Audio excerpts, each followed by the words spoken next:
Welcome, everyone. I really appreciate you all being here today. We're really looking forward to this first Luncheon Live. From my point of view, I want to take a moment to introduce Dr. Rudy Rasmus. Rudy Rasmus is a visionary pastor, humanitarian, and global leader whose work has touched the lives of thousands. For over 30 years, he has served as senior pastor at St. John's United Methodist Church in Houston, transforming the congregation from 9 to 9,000. Many of those members come from the city's most vulnerable populations, including people experiencing homelessness.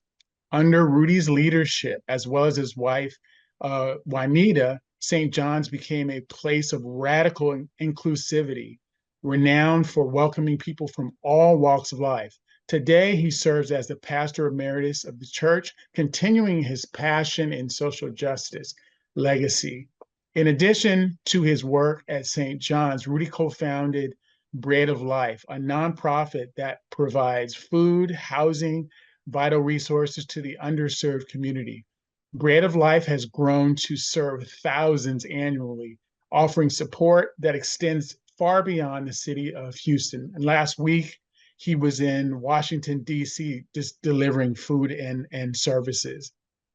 Rudy also is a prolific author with notable works including Love, Period, Touch, Pressing Against the Wounds of the Broken World. His books emphasize power of unconditional love, the role of the church in social justice, and the need for healing in society. One of Rudy's famous sayings is when you meet him and he hugs you, he says, "I love you, and there's nothing you can do about it." And that translates into his books. With a doctorate from United Theological Seminary and numerous awards, including the prestigious Jefferson Award, Rudy's committed to advocating for the marginalized remains steadfast. He's a frequent speaker, collaborating with influencers like Beyonce on philanthropy, working with global organizations to tackle poverty and homelessness. Rudy's work is deeply rooted in his personal life as well. As I mentioned before, he's married to Juanita Rasmus, and they co-pastored St. John's. And he has two daughters, Morgan and Ryan. The Rasmus family shares a passion for service and community building, working together to uplift the most vulnerable. Please join me in welcoming Dr. Rudy Rasmus and looking forward to his insights in service, leadership, and fundraising. Some of the topics we'll go over today are strategy. We want to go over community engagement, challenges to overcome, success stories, tools and techniques, advice for small churches, sustaining donor interest, which is a big one, and measuring impact. So quickly, Rudy, I'm going to ask you 8 quick questions that Okay. they're going to be rapid fire, and I would like you to just answer what's off the top of your head. So, what's your favorite motivational quote? I think that's a quote my dad would always tell me. He would say, "Nothing beats failing but trying." All right, I like that. And do you still get nervous when you ask for a donation?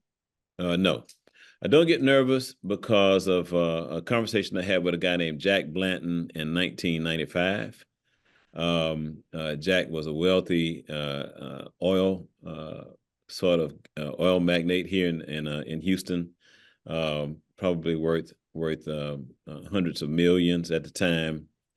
Jack really taught me an object lesson and told me one, always be prepared to ask and never be afraid to ask. That's what's up. That's good advice. I still get nervous. I've been doing it for 25 years. I still get nervous. But you're better than me on that. What book would you recommend everyone should read? My more recently, Stephen Kotler's The Art of Impossible. Oh, that's a good book. Yeah, I that's really kind of one of my favorites right now. Okay. I'm reading it again, as a matter of fact. What's the best advice you've received in one sentence besides a motivational quote? I think it was the a definition of love that that I got a while back from from sort of a metaphysics guru, and he basically said, "Love is allowing a person to be who and what they choose for themselves, without any insistence that they meet my expectation." Oh, I love that. Yeah, that's I love that. Yeah, that's what's up. Um, if you could choose a different career other than being a pastor, what would it be? Well, um, since I'm not a pastor anymore, um, I think I'm really enjoying being a nonprofit leader. Okay, I really am. It's okay, been, it's fulfilled all of the aspects for me that the pastorate, once did, but now my sort of my congregation is everywhere I land, coffee that's shops, what's up. you name it, I love it. And lastly, what advice would you give someone just starting on their fundraising journey? I think preparation is the absolute it's a necessity, in terms of knowing what it is you are called to do, and being prepared to make the ask to fund that thing you've been called to do. I agree, 100. How do you engage your church and community to support the fundraising initiatives? I think the one thing is having a vision, a collective vision for how that particular congregation is going to be present in the community. Here's the key. Of course, the scriptures say, without a vision, people perish. But the reality is, without a vision, everything perishes. We have to see down the road, sort of uh, a focal point, in order to ultimately reach that focal point. What I suggest often to congregations who are not necessarily in the same socioeconomic context that we're in, is to identify who the people are with the biggest needs in that community. So, for instance, if I was in a suburban context, and one thing we know now is the suburbs are as diverse as any other urban center. It's just often further from the urban center. Doesn't mean that there aren't people there with economic challenges. There aren't people there that need childcare. There aren't people there that need quality health care. The key is identifying the people in that setting who have the biggest need, and Right. then moving mission towards that need is always a one of those real criteria, as far as I'm concerned, in terms of focusing the missional aspects of that congregation. How did you start your nonprofit? Yeah, and that goes back to identifying the need. From our earliest arrival here at St. John's, on the campus, it was clear that the unhoused community, the homeless community, were in dire need of services, and really of being embraced. So what I often suggest, also to congregations, is to identify the people in the closest proximity to you, those with the most challenges. So here it was pretty obvious that we were surrounded by a homeless community, unhoused community, and immediately we began to mobilize sort of mission in that direction. We started with one hot meal a week. Before we knew it, we were serving a hot meal a day. And for the next 20 years after that, we served hot meal 7 days a week, 363 days a year. And identifying sort of where those pockets of need are in our respective communities, are also where the opportunities are for for not only mobilizing missions, but also identifying a target to raise money for. One thing, Paul, I learned early on, and that is you've got to, if you want to diversify your revenue base, one, the collection plate is definitely one. All right. And we're going to see in a moment, that the collection plate is primary in most church settings. But what we discovered was that collection plate was only going to generate so much revenue, and that we had to ultimately find another stream of income to help support the other ongoing aspects of mission. To our surprise, we ended up being able to leverage that vehicle, that not-for-profit vehicle, into really building capacity within the context of our organization. So, in essence, we were raising money for that targeted mission. In our case, the homeless community. But what happens from there is we end up with enough resources to hire additional staff, to bring people on to do additional tasks. One thing I would say, there's a term that I'll share with the viewers today, and those are the social determinants of health, also called the non-medical drivers of health. The social determinants are the non-medical drivers of health. And when you think about, all of the things that literally create either health or cause sickness, uh, often those evolve around some very obvious aspects we take for granted.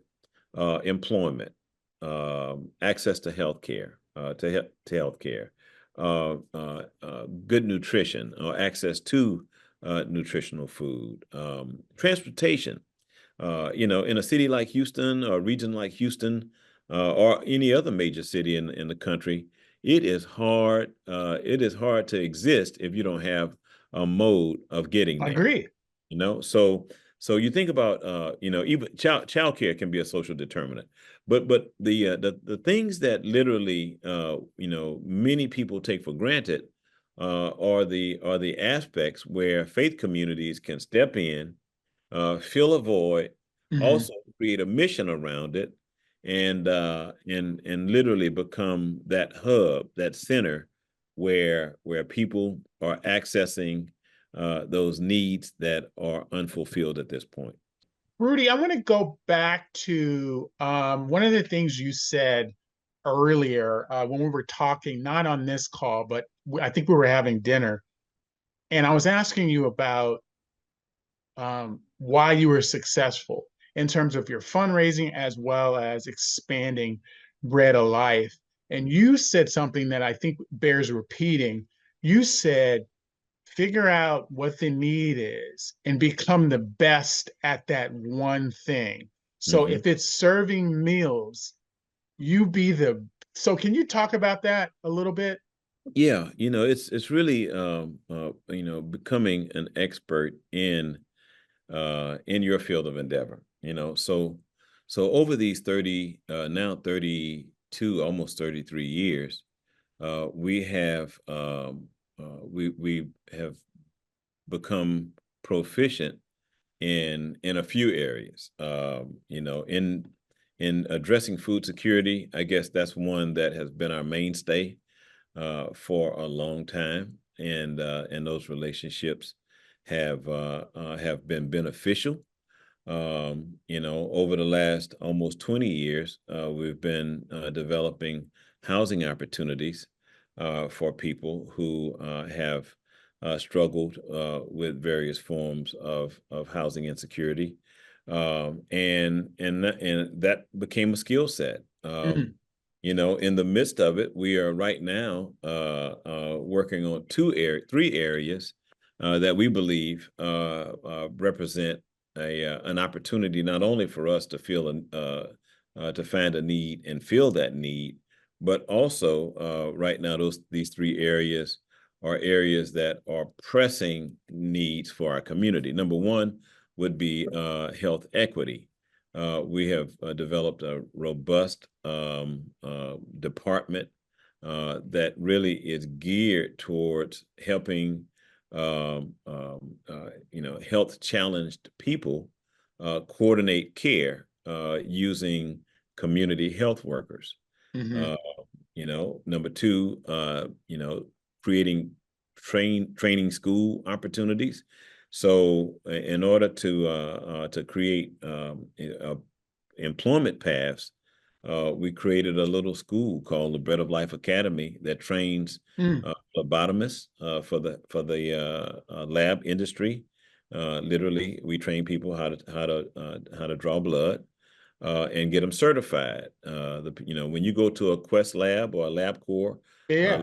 lab, that person who takes your blood is often a certified phlebotomist. We're training them Hmm. now. Uh, Okay. and thirdly, we realized that employment was challenging for a lot of people in our community finding employment. So we have launched an employment agency called EcoLife, and that agency is working in community, finding opportunities and pushing those opportunities out to the community. So, it's really we're practicing what we preach. Right. I'm telling you that basically we have seen these areas of need, and we have began to address those needs by moving missions in that direction. Now, all of those things require resources, Hmm. and so what we've also been able to do is create basically small businesses that are ultimately revenue generators Got that it. can ultimately sustain our ongoing mission on the nonprofit side. So I would say for those of you who are in the congregational setting right now, the idea would be to really assess, do an analysis of the community, see what services are being provided and where there are gaps in that service provision in your demographic and in your geography, and then begin to think about with a group of also like-minded servants, begin to think about how can we best situate ourselves in this community for the biggest benefit to this community. Mhm. Now, what would you say, Rudy, to the one person that is passing the plate? What would you say to them? Well, I would say pass it effectively, and when I say effectively these days, the plate comes in very many different forms. The most effective form these days is a digital plate, and make sure you have a digital footprint that covers all of the giving possibilities: PayPal, Venmo, Cash App. Missing no stone unturned. Plus, your push pay. I think at St. John's, push pay Yeah, is the methodology is that's the CRM. Yeah. CRM. And but in all of those opportunities, know that digital money is now the order of the day. I think most even at St. John's, I believe a greater more than 70% of revenue that comes into the plate, per se, now comes through digital means. And I was thinking about it the other day, man. I went by the bank to get a few checks, right? And I'm thinking, man, and the lady said, "Well, do you need to order any checks?" I said, "No, I don't. I mean, I don't write enough checks to Yeah.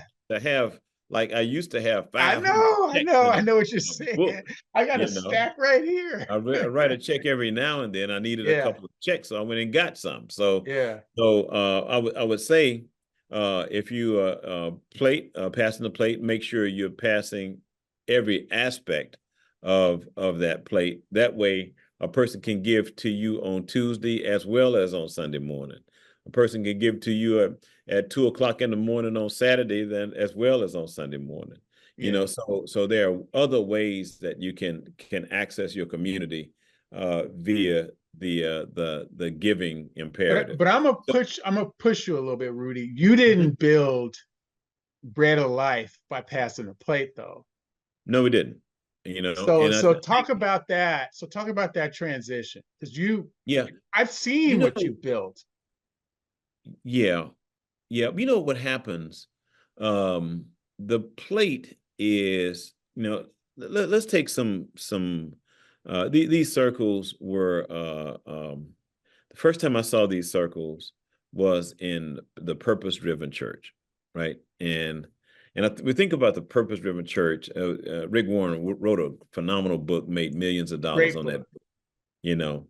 But there were like 5 circles. The center circle, I think he might have called that the core, and those were the folks who were deeply committed to the mission, who would have supported it regardless. And those are the folk that were ride or die. They were walking with you through the fire of challenge. Hmm. And every congregation has a core. Every pastoral leader, every leader, in the context of leadership in church ministries, you have a core of people who trust you, are willing to walk with you into the next phase of ministry. But then there's a circle around that core, Yeah. and that was the congregation. All The right. committed. Yeah. Yeah, those are the folk who were they showed up regularly. They weren't as Hmm. close necessarily, but they were committed. Yeah. They were right there, and they were journeying with you. Yeah. You know, and I think then there's a circle outside of that, The crowd. the crowd, right, right, and the crowd was the person that might come through once every couple of months, Hmm.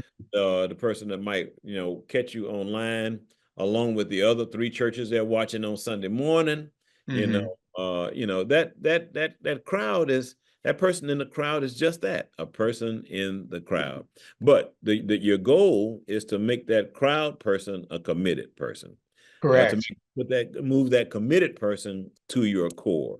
And if you think about those circles, not only being concentric, but also moving into a closer, deeper level Coming of closer. commitment, Yeah. and then that's the big circle was the community, and that's Correct. Yeah. everybody out there, and Yeah. the folk who like what you're doing, but ain't Right. necessarily committed to what you're doing.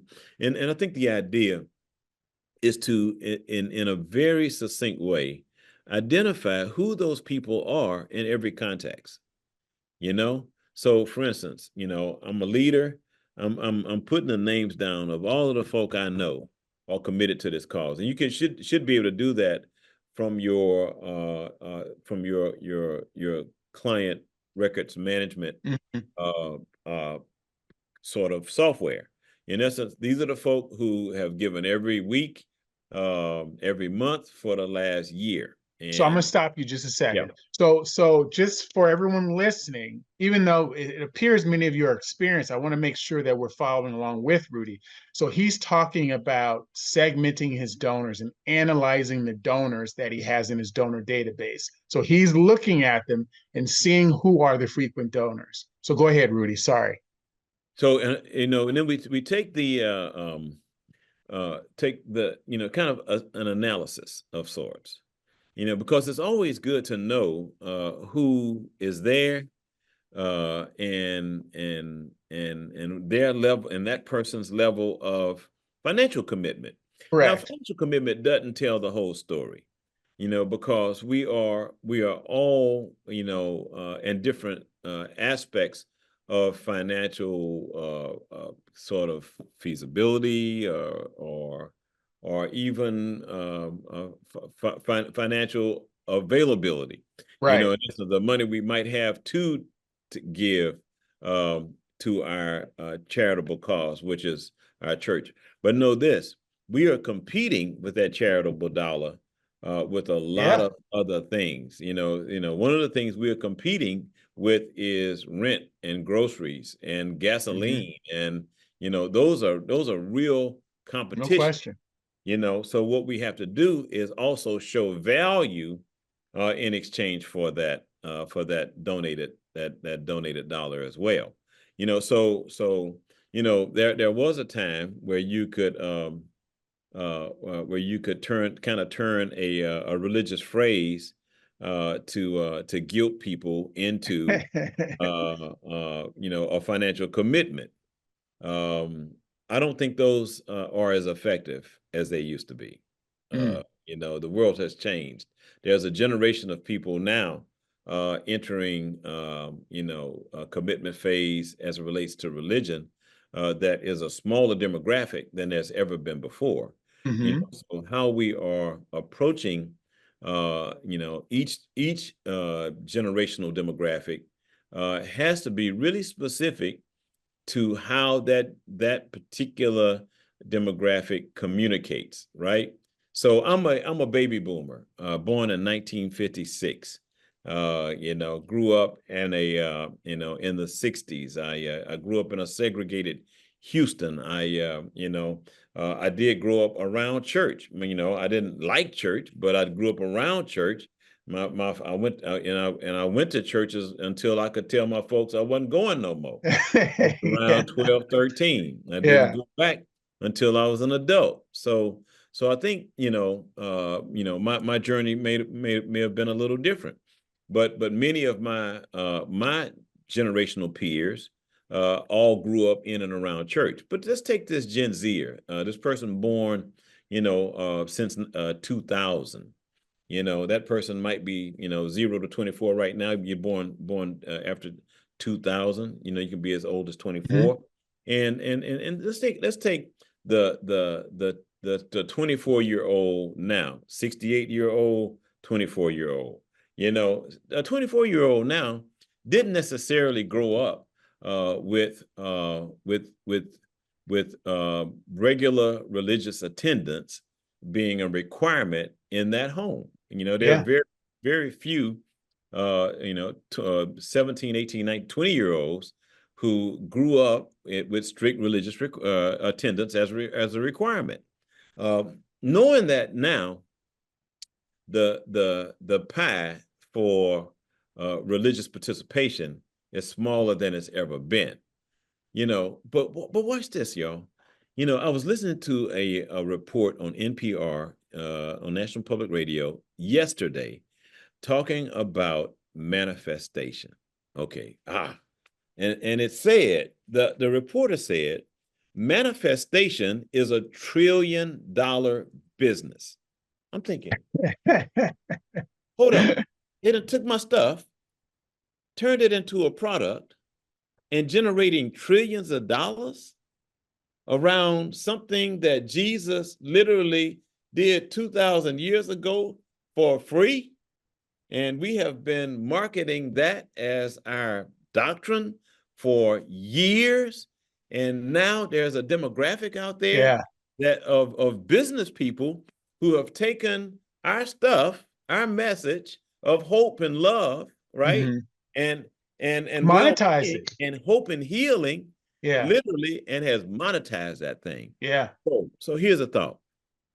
If we are communicating to a different demographic, we've got to learn the language of that demographic. So I'm a traveler, right? We mentioned that at the very beginning. And when I go to another country, it's foolish of me to think I can walk into, XYZ establishment, my country self and say, hey, how y'all doing? And anybody going to understand what I'm saying or going to even care what I'm talking Yeah. about. At some point I've got to find a way to to finesse my way into relationship with that culture, ultimately to meet the objective, to get what I Hmm. need. If I walk Yeah. into the place and I can't speak the language, I'm not going to be able to eat. All right. Hmm. So here we are, manifestation. Let's just take that as a product. Everybody listening, I want y'all to look, just do an internet search around the manifestation $1 trillion business, and see if you can find that article, and I'll make sure I look for it and send it to Paul. But in that article, just listen to it and see how internet social media influencers, how bloggers, how YouTubers are literally beating us at our own game, right? They're literally beating Yeah. us with our own product. So if I was going to take a product right now, and I'm in a church setting, I would have to say my product is manifestation.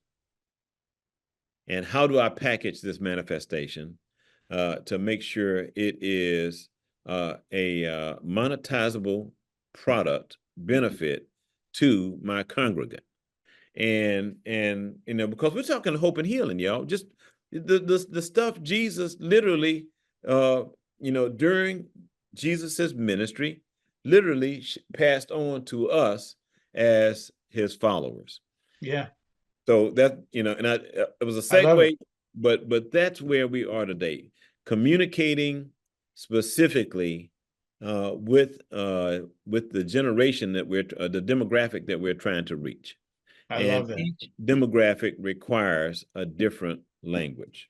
I love that. There's a great question that Marcus added. He said, what have you learned in your fundraising journey that you would have implemented earlier had you had the knowledge or experience you have now? But I think I would have I think I would have, if what I know now is um the importance of brand, marketing, um the importance of the deliberate ask, the request, and how all of those come together. So if brand, has become a whole industry in branding. Hmm. It's been around us forever, but what each of you are and what each of your faith communities are, in your respective communities, is a brand. You are identified by the characteristics of your context. In essence, what it is, what it is you do, and how do you do it. So taking that brand and then really intentionally looking at how do you market around that brand? How do you make that brand a household name in the community? There were several ways it happened for us, but one of the primary ways was taking uh, who we were organically as an urban church setting, attaching food security uh, Hmm. to our identity, our brand identity, and marketing our church as a place that meets needs, right? Oh, wow. I love that. We market it as a place that meets I needs. love The that. world beats a path to this door. We are a place that meets needs, and then we sophisticate the ask around how we continue to meet these needs. We find out who has resources that can help us meet these needs, and those resources become the revenue that drives the need meeting. Yeah. Tell us your first individual ask. Tell us about that. So a mutual friend set up lunch, and I went to lunch with Jack. I met him right down the street from the church here for lunch at the Four Seasons, one that was where he ate lunch regularly. And I remember sitting there during lunch, and at the end of lunch, he turned to me and said, "Well, hey, Rudy, what can I do for you?" And I'm thinking like, "Whoa, this is a wealthy You guy." weren't ready for that question. I wasn't ready for that question. Wealthy guy asking me what he could do for me. And I think in the midst of that, the of that question, I realized that Jack was actually getting ready to teach me an object lesson. What Jack did next was it just changed my life. He's first of all, he said, first of all, Rudy, always be prepared to ask, right? And always be and always expect people to want to help you. Always be prepared to ask, ready to ask, and expect that that person wants to help you. And then he began to teach me the lesson. He said, I was basically I was a poor boy, growing up in Houston, Texas, and I used to thumb my way to University of Texas, catch rides to University of Texas, and and he said one night I was at a dance at St. Luke's United Methodist Church on its own Westheimer. Kind of, it was basically a ultra silk stocking congregation back in the day, where many wealthy Houstonians attended who were United Methodists. And he said I looked across the room and there was a pretty girl across the room, and her name was Laura Lee Skurlock. And Mr. Blanton said I made way across that room, and I introduced myself, met Laura Lee, and he said, Rudy, you know what? I never had to catch another ride, never had to catch another ride to UT ever again. Well, the moral of the story is Laura Lee Skurlock just happened to be part of the Skurlock family, which were one of the wealthiest Houston oil families in the region. There are buildings all over this town with the Skurlock name on it. And Mr. Blanton said, because one day I asked. And Yeah, that's a huge. right, right. So we think about how this comes together, for us in our individual context. What we have to be willing to do. One, we have to know what we're asking for. And then two, we got to be willing to ask. No question. Rudy, I would like you to leave the participants some takeaways that they could um, do right away. What would one or two, maybe three of those things be for them to move their ministries forward in terms of fundraising? I think number one would be to make sure we are finding, uh, discovering the needs in our respective communities. Mhm. Just do some fact finding. Where are the real needs in our community, in our respective immediate community? Number two, um, I would begin to get a vision, a real a compelling vision around what it would take to fill that need. Identifying the need, a vision to what it would take to To fill that fulfill the need. need. hmm And then number three, I would start sort of mobilizing an organization, creating literally a business.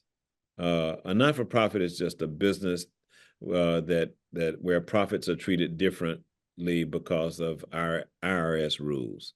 But it doesn't mean that you don't need revenue. It doesn't mean that you don't need an objective.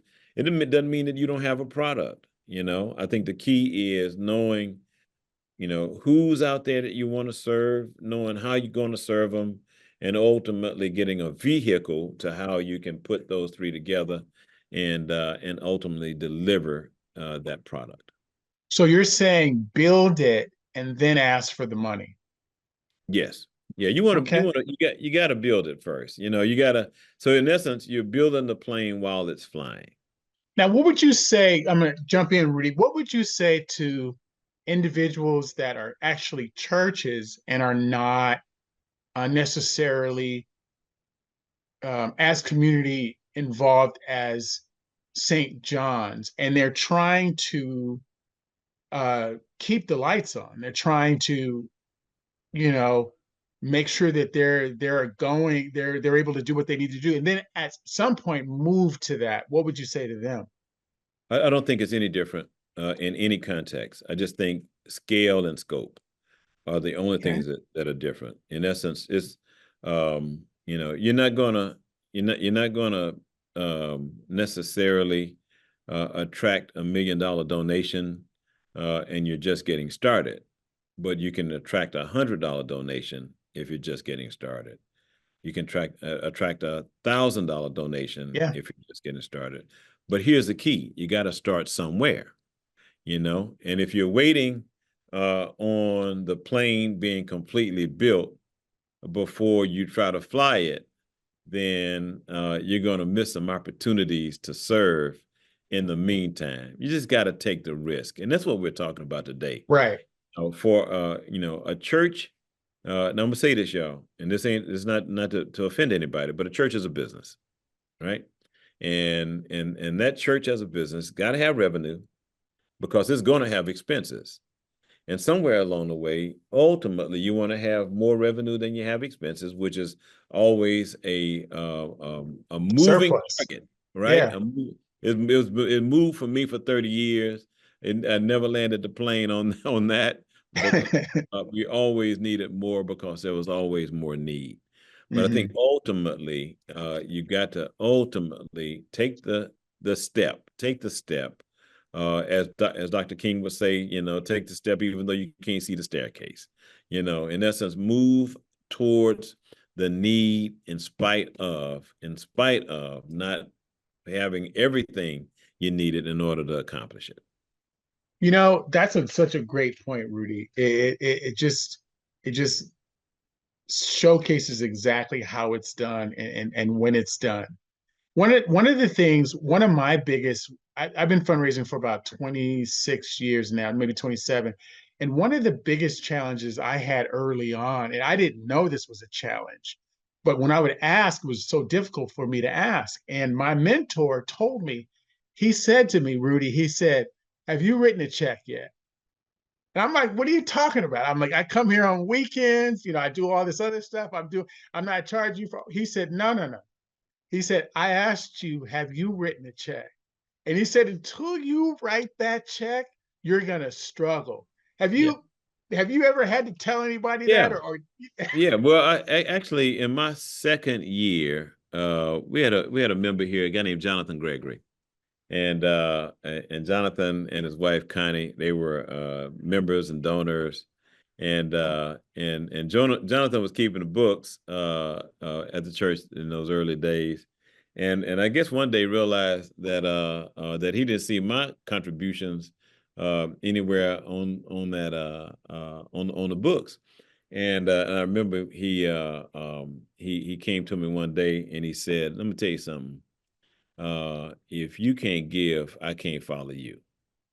And I said, "What you talking about, Willis?" It's in essence, the what he was saying was, if I couldn't invest in the mission that I was called to lead, then he would question my leadership. And matter of fact, I think the last chapter of Love Period, my third book, I tell Jonathan's story in that chapter, and I tell the story that he was one of our most devout leaders, our most prolific donors, and Jonathan in a move of faith in our second year of ministry quit his job and came to work for the church without a salary. Oh wow. Yeah, left the bank, came to work without a salary for an entire year. End of that year, went back to work, and the rest is history. But that guy challenged me around stewardship, around stewardship. And one of Yeah. the things we learn as stewards, and I'll say this as we come to a close, the first revelation and the first really moment of disclosure is acknowledging that nothing around us belongs to us. It all No belongs to question. God, right? It's the moments where we think it belongs to us that we get a little sideways and a little sidetracked, thinking that this is my money and I can do with my money what I want to. Well, not really. This is God's money, and along the way, we better find somewhere. It might not be in this particular place or that particular place, but we better find somewhere to return some of that money to good, GOOD, and in the process of that, we also return it to God. That's a great almost ending. And the reason why I say that, Marcus asked another really good question that really should be addressed. If you got another minute or two, Rudy. I do. Okay, great. So he asked, how do you equip staff and leadership to get comfortable making the ask for ministry? Through training. And the only way, first of all, I became comfortable with making the ask is that I had someone teach me how to, right? Yeah, That's why, Paul, you and I are friends beyond what you've taught me about stewardship. But I have learned from you as an expert in the field of stewardship. For those of you who are on the screen today, you are blessed to have access to Paul Hosch, because this man knows appreciate that, Rudy. what he is doing and talking about. And I've been a student. So in Marcus and all of these initiatives, the one thing, we don't necessarily come to this stuff knowing how to do it. But the key is to find some people who do know how to do it and get those people to teach us. And that's Yeah, what my pastor, Kirby John Caldwell, in 1992, when he was first given the building at St. John's as a second point charge, and then he gave those keys to Juanita and I as his assistants. What we did was, learn from him. Every Wednesday, I had breakfast with him for a year. At those breakfast meetings, he taught me church. On the second year, every month, I had lunch with him once a month, and he taught me church. And I think between those meetings and those lunch meetings, he taught me a lot of church. All right, that's fantastic. and ultimately launched me and to help others. That's amazing. Well, Rudy. This has been fantastic, and it's so fitting that you were my first lunch and learn, and I truly appreciate you. I appreciate your time. And if you guys ever get out to Houston, please look up Bread of Life and look at the things that this gentleman is doing. It's just amazing and inspirational. And we're gonna put your link, Bread of Life, in our description later on, so people can see Okay. what it is you're doing. I'm not going to give you Rudy's contact information because he has got to be the busiest No, no, give it to person. get. No, I'll put it in the chat. It's a Okay, info. okay. Well, don't hold your breath because Rudy is busy, so he will get back with you. But That's my cell. he Text has me. been. Text me and I'll holler back. It's Yeah, I'm a low barrier guy. I love you, Rudy, and there's Love you too. nothing you can do about it. Hey, Thank take you, it. Take everybody. that number, y'all. Holler at me. All Thank you, right. everybody, for this first one. And I want to let you know that our next one coming up is October 9th, and it's going to be with the gentleman, Michael Brickhouse. He is a Oh, Michael. liaison. Oh Yeah, man. Michael's an amazing guy. And you're not Amazing going to guy. want to Y'all, miss this y'all one don't miss either. that one. Hey, You're can I not, give a shout to Herbert please, Green? please. Uh, you know, Herbert Green is a lifelong friend. He and my dad worked together at HUD for many years ago, and it's always good to see him. Herbert has been with a great congregation here in Houston for a long time. I think I saw his pastor on the screen as well. Yeah, I see him right now. Welcome, Herbie. Trinity East, phenomenal guy, and knows more about housing than most folk have ever learned in their whole life. And you got a real resource in Mr. Green. And thanks for hanging out with me today, Herbert. I appreciate you, All Rudy. right. See y'all. Be well. All right. Bye-bye. Thank you, everybody, and we'll see you in a month. Second Wednesday of October. Take care and be well.